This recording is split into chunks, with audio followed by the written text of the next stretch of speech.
Our next speaker is Arch Priestess Deena Butta, Fellowship of Isis. Hi, everybody. I'm just going to start by passing around some business cards in case anything I say is confusing or you want to double check something with me later. You can track me down then. So I was asked to talk about oracles in the tradition of the Fellowship of Isis. Now, it's important for you to know the Fellowship of Isis is not a tradition. It is a fellowship, which means that people of all different traditions can travel together or work on things together and have a lot of things in common. So no one is asking anyone to give anything up and to be involved with the Fellowship of Isis. It's, as Olivia says, the goddess always adds, and she does not subtract. So, okay, thanks. So, cards are up here if you want. So, the more I think about oracles, kind of the more confused I get about the whole subject.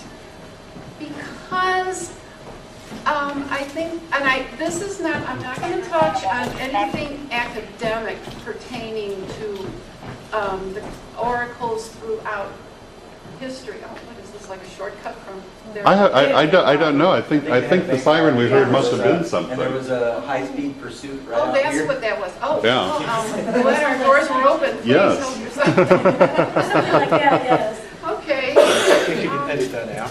Yes. Y'all edit that out. So I didn't really go into a study. There are some very interesting books about the history of the oracle. Unfortunately, I did not really do any research into that. I think this may be talk maybe a little on the brief side. So there is a book I've been looking at recently that I think has a lot of good stuff in it about priestesses and oracles. It's put on by a company, and unfortunately it's not, I just remembered it today and I did not put it on any of my resource sheets. The company is Avalonia, like Avalon. Avalonia.com is the publisher or the press. So if you go to your search engine and look for Avalonia book publishers and go to their website and look for books about priestesses and oracles, I think that's a collection of essays that's very good on this. Talks about the oracle and the priestess through history. And it seems to me that, yeah, you know, in my public functioning as a reference librarian, people think oracle, like, you know, they think I'm going to reach behind myself and get the magic book that has the answer to their question, whether they have formulated it correctly or not. And I spend a lot of time feeling like I'm really doing lookups in the Akashic records for people, finding the impossible and saying, sir, the answer to your question does not exist in the form in which you are anticipating it. You know, so oracles have throughout history been somewhat political and very easily manipulated. So there's a lot of baggage with this. People think that when they're consulting an oracle, they're going to get a definitive answer, and nothing in this life is definitive. This blue sheet has on the front of it the manifesto of the Fellowship of Isis, which kind of tells you the main nuggets that the Fellowship believes in. And I don't know, do you all know anything about the Fellowship of Isis, or is this brand new to you? Brand new. Okay, so it's been around since 1976. Now, Lady Olivia Robertson has a spiritual history long before then. She was born in 1917, and by the time the 30s had come along, she was working, you know, well towards spiritualism. I think in more later days, she got involved with the Druids, Philip Carr-Gum, and some of the other Druids, especially the Order of Bars, Ovates, and Druids. That's where she derived a lot of her vocabulary that she uses. I wouldn't say she is a Druid, but she certainly is has spent some time. And spent some time in spiritualism, and her background is Church of Ireland, which is essentially Church of England. Her brother, with whom she founded the fellowship, was a rector in the Church of Ireland. Let me pass these around, because these things, if you read on the back, if anyone joined the Fellowship of Isis, that's how you do it. But on the front is essentially joining the Fellowship of Isis is basically agreeing to these things, and that's it. Nobody ever has to go any further than that. There's not a lot of bonds or obligations or anything like that. So this kind of tells you what the Fellowship of Isis is about. It was founded formally in 1976 following a series of revelations that Olivia and her brother had about the nature of God. She's very fond of saying Isis is God in female form, which is how she answers her neighbors when they're saying, oh, what is this Isis God? That is her response to that. And one day her brother Lawrence realized very clearly and directly that God was female. And he felt he could really no longer be a rector under those conditions. So they kind of devoted themselves to founding the fellowship, and they thought it would just start out with just a group of the half dozen of their closest friends with whom they talked about these things all the time. And they were astonished when it grew to the size it is. Now, we kind of, since the decentralization of the fellowship, which occurred around 2000, and that's when 32 of us, mystical 33rd, were appointed to be Arch Priestesses to help Olivia. She didn't like the idea that everything was devolving upon her, and I think it still actually does, because people still look up to her, even though she doesn't necessarily want that anymore.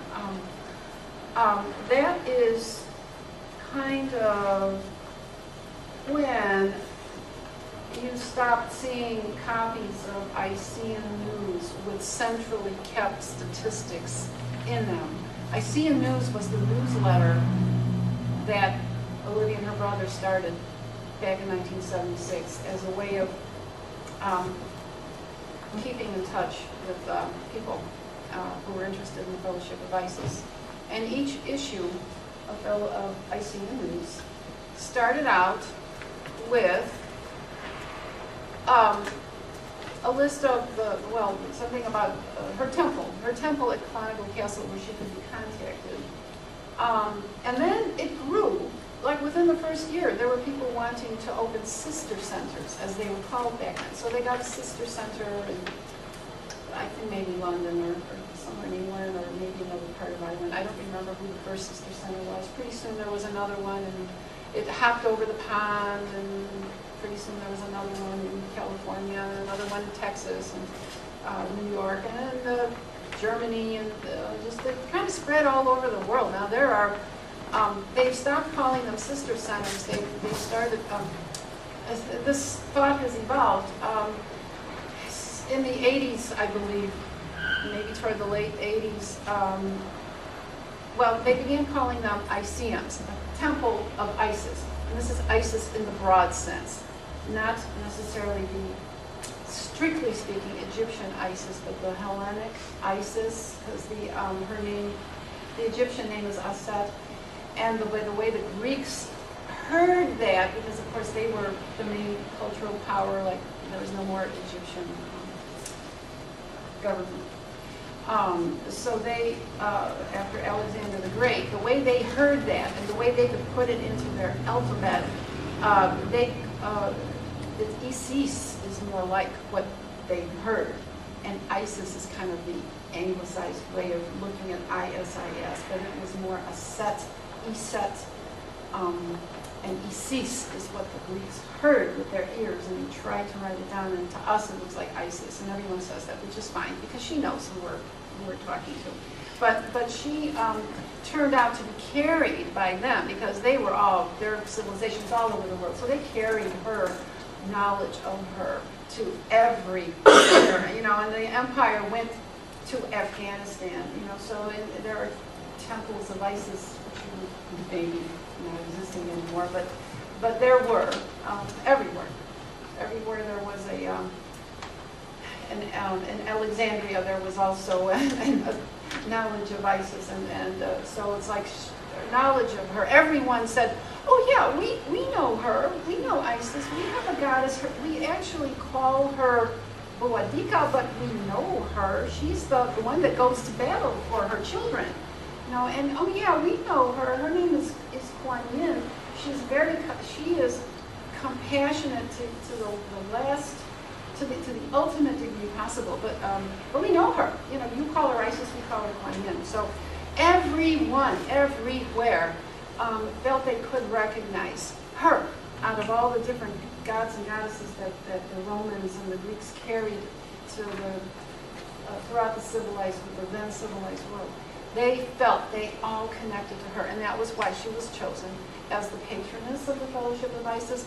It's not an Egyptian religion or an Egyptian group. There are Egyptian groups, and if you want to know, we'll be glad to tell you about them, but this is more in the spirit of Egypt, which was not something that was so authoritarian from the top down, but like Egypt was a long country that was on about this much on either side of the River Nile, which, 4,000, I forget how many thousand miles long. So that all of its length, there are variations. This religion keeps transmogifying. And so it's really the spirit of this, not where there's one ultimate truth and everything is from the top down.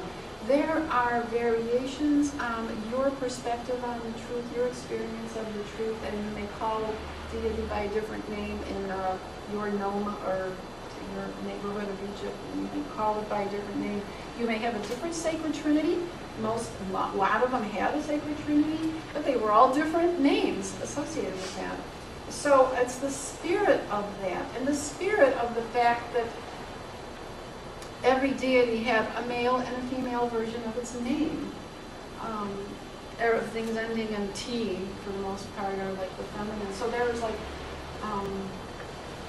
the Nun, the creative beginning, Nun, and the Nunet. It's like the mother and father foundational matrix of all things. It's not just, you don't go to battle over if this is male or female. I mean, it's got two sides of it. So that's kind of just a general survey of the kinds of openness that and the all-embracing nature of the Fellowship of Isis. Now, I want to run out of time before I get to part 2 of the oracles.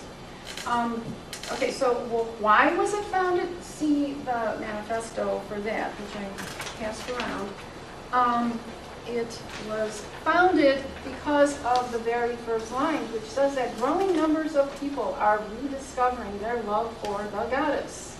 Yes! So they said, we need to do something in response to this, what you call the call of Isis, these people feeling this longing. They felt that there were gods, there were patriarchal gods that had kind of been running things for so long in these many civilizations. And they felt, Olivia and her brother and his wife felt that they really needed to kind of respond to that and make people aware that in their own tradition, whatever they were, whether they were Buddhist monks or they were Catholics or they were Mormons or whatever they were, Wiccans or you name it, whatever your spiritual tradition is, there is a female side to that. And it may surprise a lot of people that they think their religion is like, as a God, God the Father. We all have a father and a mother. Okay, so a lot of their purpose was to help people look at their own tradition and discover where's the feminine divine within that tradition. And to help them work with it. And now Olivia, from the very beginning, started writing rituals and liturgies, actually, that could be a liturgy which was written down, honoring a specific deity and whatever that deity was there to promote among humanity. to bring forth. And the way and they could be done as a ritual, where you could actually act them out, celebrate them, invoke deity. All of these are either to a goddess or to a goddess and a god. But they are all focused primarily first on the feminine divine. You invoke your deity. This is followed by an utterance, a communication from the deity to you, which she calls an oracle. In real life, how do these oracles come about? Well, this oracular thing is built into the structure of every liturgy Olivia has ever written. And, okay, time for my next handout. In case you're curious to know which deities they are too, I'm going to pass this around. This is a list of two sides of this are all the little booklets into which Olivia's rituals, which she began writing in 1976, and they started out as very from the center. You are at the center. You and your shrine. You and your spiritual home that you create for deity is and right in your heart. And the Egyptians believe that too, that you are a temple. And the temples were designed to look like kind of a vaguely familiar layout of the human body. Because your heart is where you confront deity directly, where you meet deity and you commune with deity. So the daily communion with deity was an integral part of spiritual practice in the Fellowship of Isis. So you can see that now these, I don't have them in chronological order. I've got them sort of in alphabetical order. But the very first booklet was actually Dea, which is like the second one on the list. And it was, I think it was actually sooner than 1980, but I think that's the edition I have was the 1980 edition. And it starts out with your dedication of your shrine. In other words, like dedicating your heart, and your shrine being an external representation of what is in your heart, and that meeting place where you invite deity into your life. And then it goes outward from there. There's the next one she wrote was a morning rite, and then an evening rite. So that from the first bursting upon the scene, bursting into the world of a physical shrine to honor deity, it then went into morning and evening. You can see the spiral kind of starting, because after that, it went on to seasonal, spring, summer, autumn, winter rituals, very brief ones, very personal ones that she wrote the first year. And then it went on into mysteries, which she called mysteries, that could be celebrated at the different seasons. And in that first booklet, that first compilation of her liturgies, there were things pertaining to the labyrinth, the Eleusinian mysteries, the mysteries of Le Comte de Saint-Germain, and I can't remember there's a couple others for the summer celebrations. These, as you can see, they're global. These rituals are not all Egyptian. Some of them are Greek. If you just look at the names of the deities, there are Japanese names, Indian names, Irish names, Grania, Donna, Hathor, Rhea, Roman, Etruscan, and there's Native Americans. There are New Zealand, that part of the world, deities from that part, Africa. She tries to include, she really globally explores all these spiritual traditions. Now the rituals that she has composed reflect a structure that what Olivia herself is striving for and shares with people. They start out with the invocation, followed by the oracle. So you reach upward to deity, deity reaches down to you. It's followed by a celebration of some kind, in which still other deities, depending on the season, depending on the reason, other deities are also invited to participate in this topic or whatever it is that the ritual is about. You'll see a lot of interesting I think Dia was the most basic one. There's another, the second one I think was actually Urania, or maybe it was Sophia. One is based on, so Sophia is based, is the cosmic consciousness of the goddess based on the 12 signs of the zodiac and deities associated with those signs. So that, I think what she, let's see, Urania was, the planet. So I think, okay, so Urania might have come next because she was working through the earth. Dea is all about the earth and the daily and seasonal cycles of the earth on which we live, followed by Urania, which is ceremonial, very ceremonial magic is the orientation of this. And it works through the planets and the deities. It goes beyond the orbit of the earth into space, time, the moon, the sun, and the other planets in the solar system. And then the next one, Sophia, goes beyond the solar system into a yet bigger spiral. It goes spiraling outward and outward and outward. And there's a series called Psyche, which is dedicated to different star systems, way beyond our galaxy.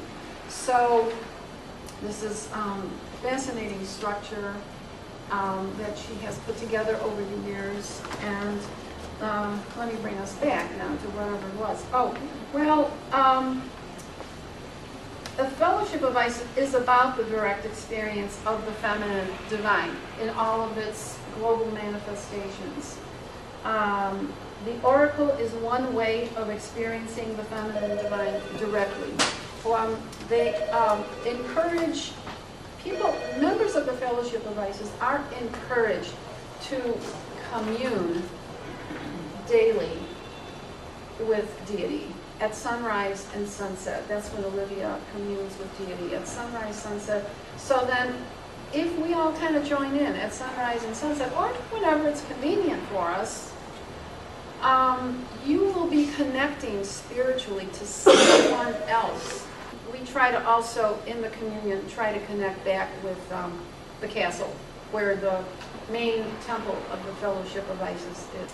And the structure, yes, you call upon deity in these seasonal rituals, and deity then has something to say to you. You listen, and deity speaks, and then you basically hear. Now, how does she come to write these things? How does she come to write these things? She prepares herself for this. She immerses herself in that season. Now, remember I said her background is she has a background in spiritualism, so that she already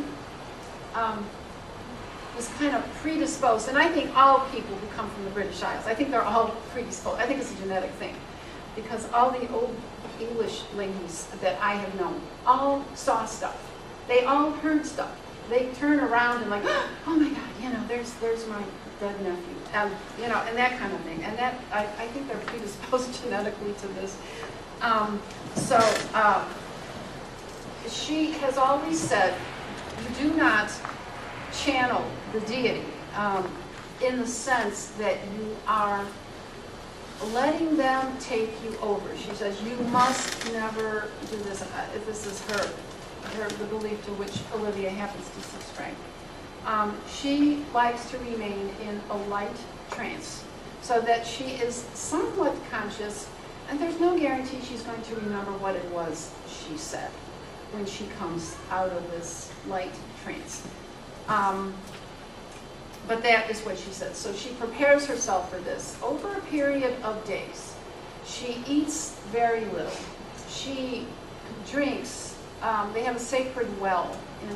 This being a castle, you've got to have your supply of water. Otherwise, what good is your castle? So that if you get barricaded in that, you're going to be able to last a long time. So there is a spring right in the walls of the castle where she lives, and that water is sacred to Bridget, and it's has a lot of healing properties. So she starts communing more with that well, and on the day that she has targeted as the day that she's going to compose the next liturgy, she gets up really early, sits by the well, and has a drink of the sacred water, and then whatever comes to her, she basically writes down. So that's what you have here is the list of what has come to her over the years. And if you want to see what an actual one of these is like, I am going to pass along my next. This pink page has on it, on the front, it has from the, well, since the days that the fellowship kind of went online, there are a bunch of different email lists, and one of them is the Fellowship of Isis Oracles at yahoogroups.com, which you can join, subscribe to, and in your email you will once a month get one of the oracles that is part of one of these rituals. So the oracle of the month of September 2009 is the oracle of the goddess Venus, which comes from the booklet Melusina, The Life Centers of the Goddess by Olivia. So there is an invocation of divine Venus, goddess of love, a goddess of love who are adored as Ishtar of Babylon, Hathor of Egypt, and Lakshmi of India. Their power is felt throughout the earth. Yet too long have we turned from thee, giving our praise rather to gods of power, law, and intellect. Return to us before it is too late and our earth is polluted by greed, fear, and hatred. So I think her calling upon the deity is based on some issue or some need that is strongly felt at that moment. And the way it works out then the deity speaks to Olivia. And this one starts out as saying, "My daughter, you do well to invoke me.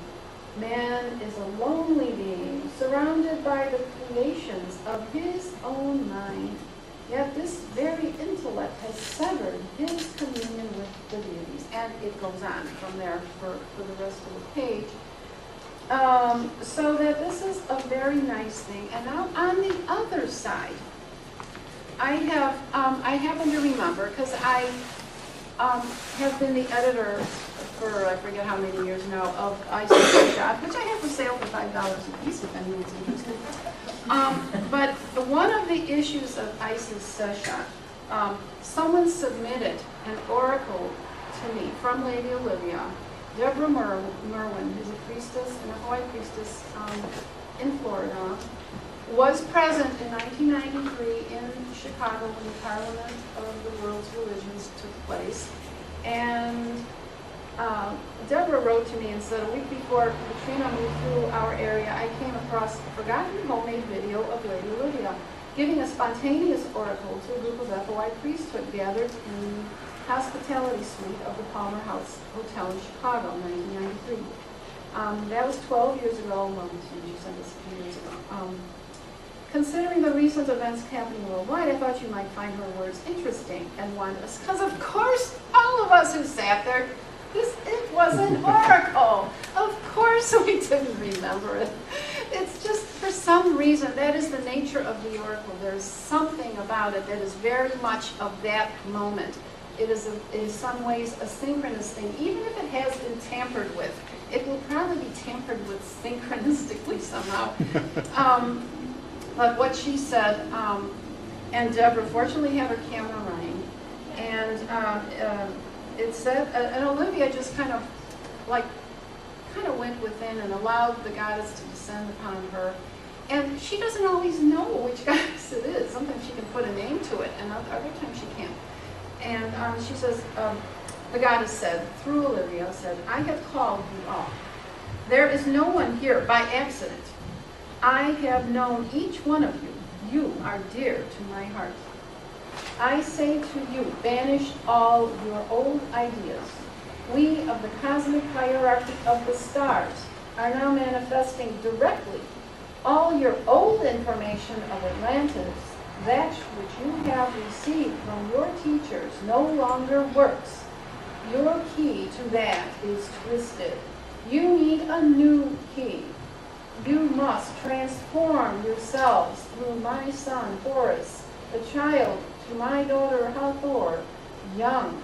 The age of the sun is passing to the age of the stars. Concentrate upon Sirius. All of you are drawn by this. we are coming to you from outer and inner space. You are all our children. A special vocation has drawn you to this spot now, so I could speak to you and tell you to have courage. You must do what you must do to usher in this new eon, and there will be disturbances on the earth. Do not be afraid. I am telling you now, they will happen. They are for the best. Earth needs cleansing. Keep in mind, this is 1993.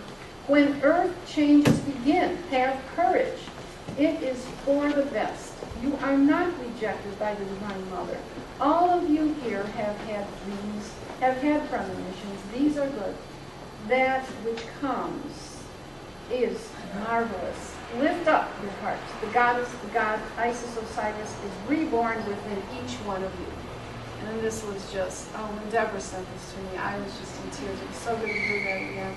And this was the spontaneous as opposed to the written oracle, so that you have one on each side of this. I'm going to press this around. And then you can take that home and look at it and read it every now and then. Because like we only have the vaguest memories of whatever she said, and she didn't remember hardly any of it. And we were all like way up there. We were all in a light trance. And of course, you don't always remember everything under those conditions. So it was a gift from Isis that Deborah happened to have this material and was able to share it. So that is just a blessing. There's a book called The Call of Isis. If you want to know more about Olivia, I kind of went through my copy of Call of Isis, which is falling apart. And there are things in there that could be considered reference to her development. It talks of, this is her spiritual biography, Call of Isis. And when you read that book, it goes over early experiences she had that all became part of, were channeled into the Fellowship of Isis, the way it developed. So you can see as her background and life experience, you can see how it impacted, how it affected the way the FOI has manifested. So it's a fascinating book to read.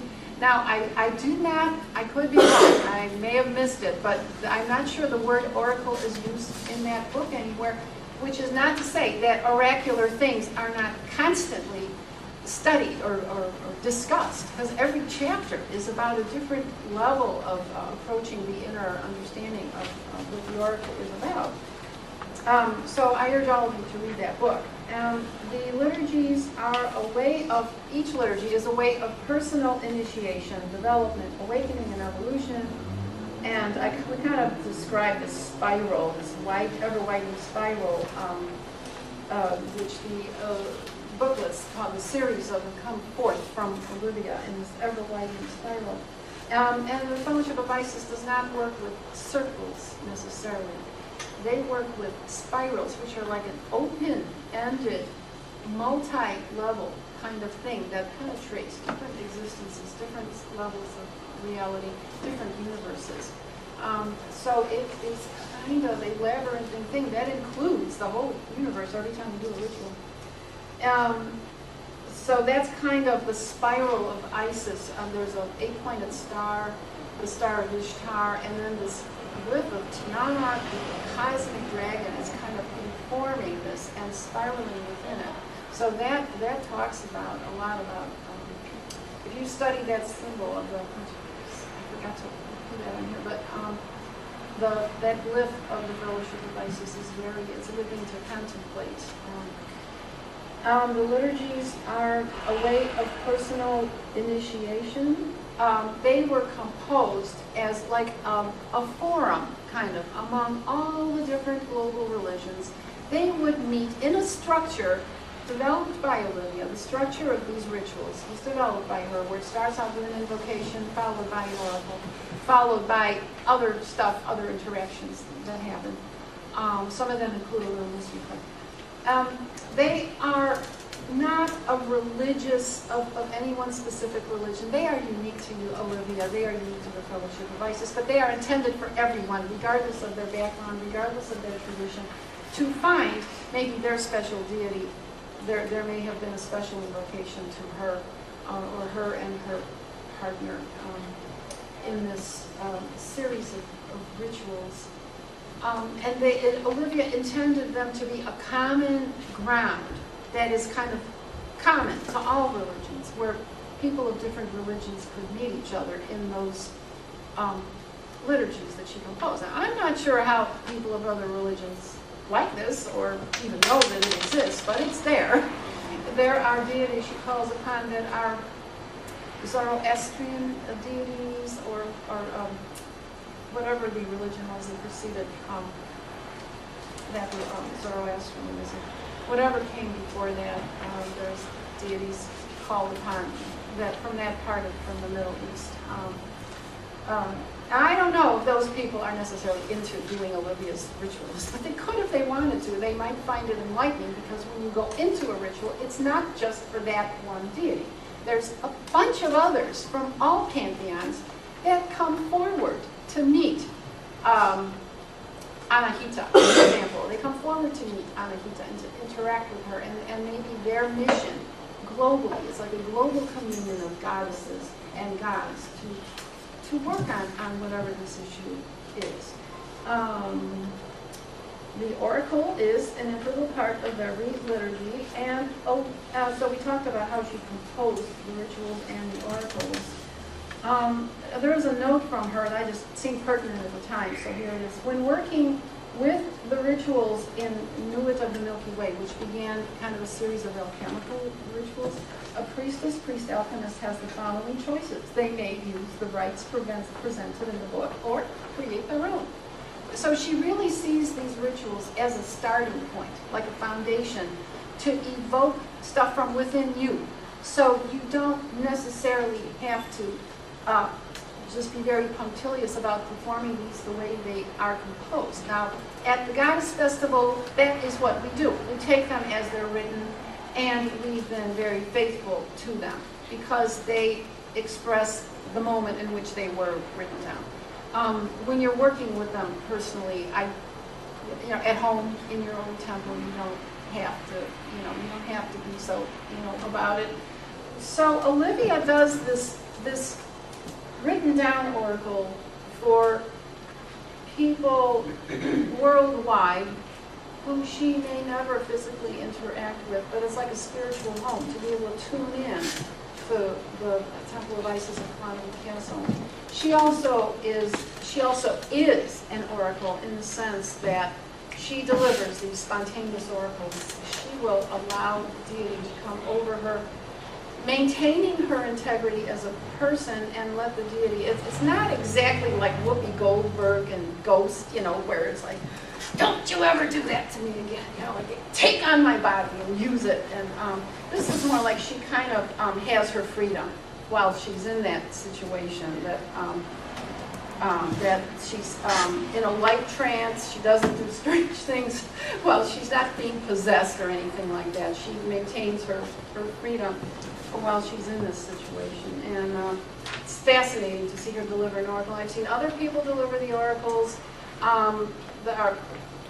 I remember Seshmi when he was developing into a priest of Isis, and he began complaining. Well, he had come from a religious tradition where he didn't have opportunities to be musically creative the way he wanted, and they were concerned this was too much, involving his ego too much. And at the same time, he felt this spirit within wanted him to create and to sing and to compose music. And so he was asking us for a healing, and when we were going over his body, we could see that the throat chakra came out to here. It was just so active. It was so pregnant, so dying to pop open and start delivering. And so just very shortly after that, we helped him. We tried to remove the negativity from whatever that was. We didn't know if he was coming down with his throat. We had no idea what that meant at the time.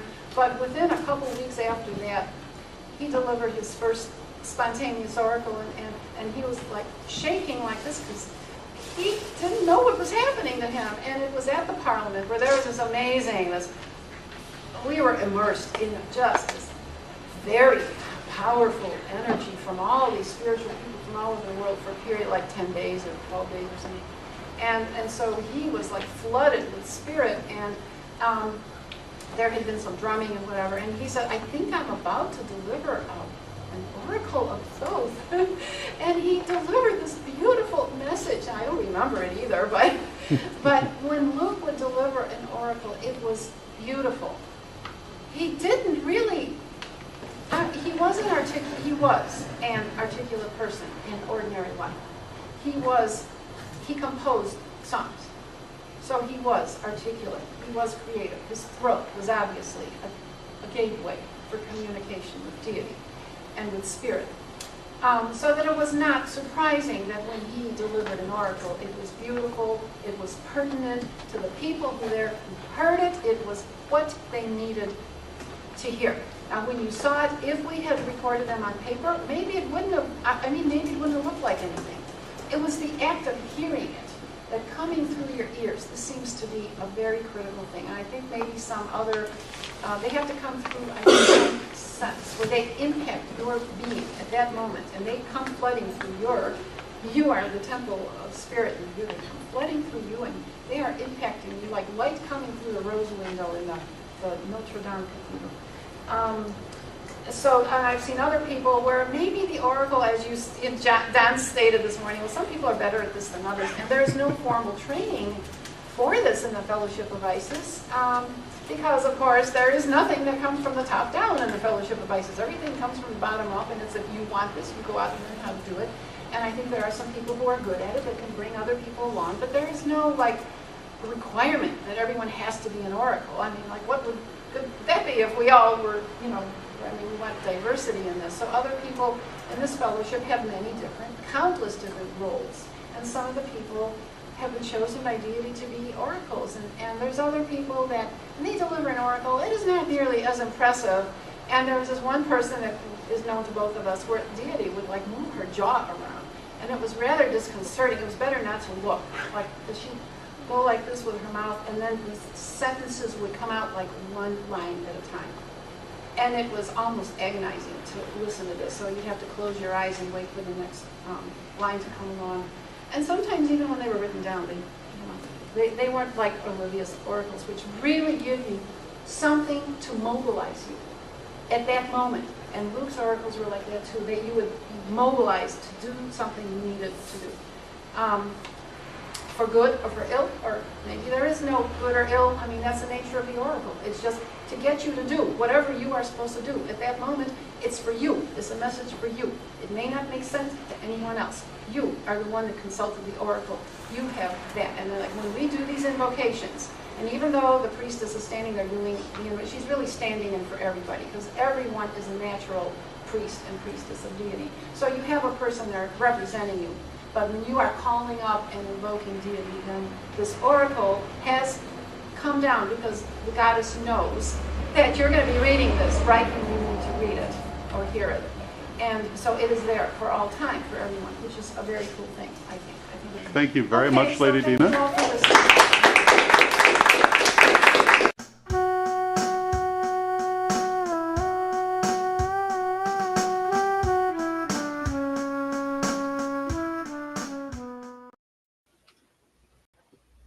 This October, the world of pagan voices comes together in one global gathering, the Pagan World Congress. 5 days, over 100 hours, speakers, rituals, music, and town halls streamed across the world. Join the conversation, shape the future, be part of history. The Pagan World Congress, October 9th through 13th, 2025. Online at paganworld.co.